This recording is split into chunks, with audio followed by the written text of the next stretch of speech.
Bimwe mu bituma amakoperative asubira inyuma mu iterambere harimo ubumenyi buke mu gutunganya imigambi no gutunganya ubutunzi bwayo. Ngo nico gituma ubuyobozi bwa Komine Mukaza bufadikanije n'ishirahamwe Sayiko bwatunganije uruganda rw'iminsi 2 kuva kuri uyu wa 17 Ntwarante umwaka wa 2021 ko kwigisha itunganywa ry'amakoperative indongozi ziyaserukira muri iyo komine nkuko bivugwa na Renovasi Ndayihebura musitanteri wa Komine Mukaza. Twatunganije uruganda ruzomara iminsi 2 ku ndongozi z'amakoperative yose yasanzwe akorera hano muri no komine, harimo n'amakoperative y'ugwaruka ndetse n'amakoperative sangwe yaronkejwe na leta ingurane y'amafaranga miliyoni 10. Twabigize rero kubera tumaze kubona yuko mu bibazo amakoperative afise harimwo ibibazo bijanye n'ubumenyi buke mu bijanye no gutunganya imigambi ndetse no mu bijanye no gukurikirana ubutunzi bw'amakoperative ku munsi. Ni muri iyo ntumbero rero twaciye dukorana n'iki kigo Sayiko gisanzwe gifise abahinga banonosoye ibijanye no gutunganya amakoperative, ibijanye no gutunganya imigambi ndetse n'ibijanye no gutunganya ubutunzi bw'amakoperative. Aha rero twabahamagaye kugira ngo amakoperative yose asanzwe akorera muri no komine aba yamaze kuronka ingurane aba n'ayatararonka yose aronke ubumenyi bukwiye kugira ngo ashobore gutunganya neza imigambi, ashobore mbere no gutunganya neza ubutunzi bwayo. Ikindi musitanteri avuga ngo bipfuza ko mu minsi iri imbere haba urunani rw'amakoperative maze vyorohe gukorana na komine. Muri kazoza ka hafi twifuza yuko habaho urunani rw'amakoperative yose akorera muri no komine kugira ngo rube urwego rukorana na komine rufise inguvu rujeje kudufasha gukwirikirana ku munsi ubutunzi bw'amakoperative, batwereka ati ikoperative irikwe iratera imbere, iyi nayo biriko birayigora. Iyo biriko birayigora ntiturindire yuko irindira kuzohava itembagara, ahubwo tuyifasha hakiri kare kugira ngo ishobore kuzamuka. Mu bindi dufise mu mugambi tushaka kuganira n'aba nuko twokorana cyane n'andi makoperative, cyane amakoperative yo hagati mu gihugu, kuko mu gisagara murabona yuko amakoperative ari ngaha nka yose cyane araba akora urudandazwa. Ubwo rudandazwa rero ivyo badandazwa sivyo basanzwe birimira bo nyene canke borora.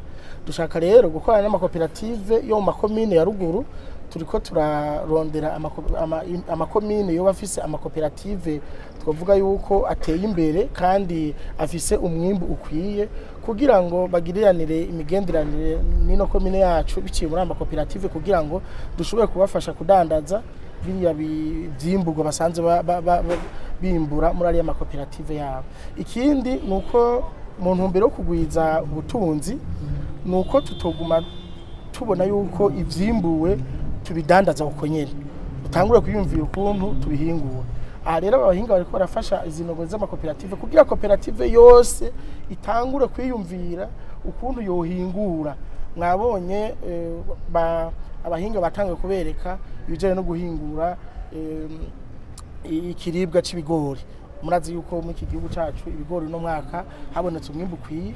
Dushaka rero yuko muri amakoperative yacu hagira ikoperative ivuga iti je ndabona yuko nshobora guhingura ibigori, ndabona yuko nshobora guhingura ifu y'ubuyi kugira ngo abana babifungure kandi bihingurwe mu buhinga bugezweho kandi bufasha ko amagara y'abantu aguma ateye imbere. Nico gituma rero abahinga mubona bari hano tukizera neza yuko niyo uruganda rw'iminsi 2 rwahera z'ukuri abazoba bitavye n'amakoperative bose bazotahana ubumenyi bukwiye kugira ngo bashobore gutunganya amakoperative yabo neza, na cyane mu gutangura iki kindi gice tutari bwigere dushikako kijanye no gushobora guhingura ivyo twiyimburira hano muri kino gihugu hama tukabifungura bimeze neza byahinguwe n'amakoperative y'iterambere.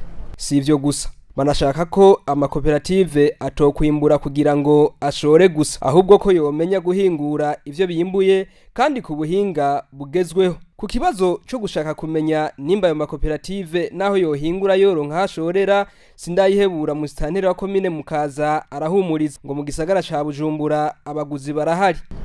Sinibaze ko amakoperative menshi afise ingorane zo kuronka hashorera, ahubwo afise ingorane zo kwitunganya ndetse no kumenyekanisha ivyo basanzwe bakora, kuko aha mu gisagara murazi neza yuko aha mu gisagara hagati amamangazini arahari, abantu barasoma ku munsi, aha mu gisagara nta muntu numwe afungura ivyo yarimye, bose barasuma.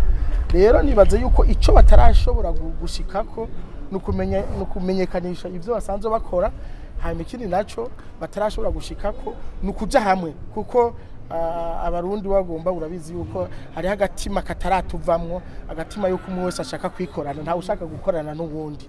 Ivyo rero niyo vyamara gupunguka, turizera neza yuko amakoperative yacu azoca atera imbere. Umwe mwishirahamwe Sayiko ari nawe atanga icigwa yizeza ko abaserukira amakoperative bazohamenyera vyinshi bizofasha mu iterambere rya komine Mukaza. Iki gikorwa tugiye kumaramo imisi 2 kizodushikana kumenya ingene amakoperative yitunganya, ingene ashobora gukora kugira ngo atere imbere, uduhaze kugira ngo tuveho gutya amakoperative yo muri komine Mukaza ashobore kuba koko inyishu y'ikibazo gihanze iyi komine.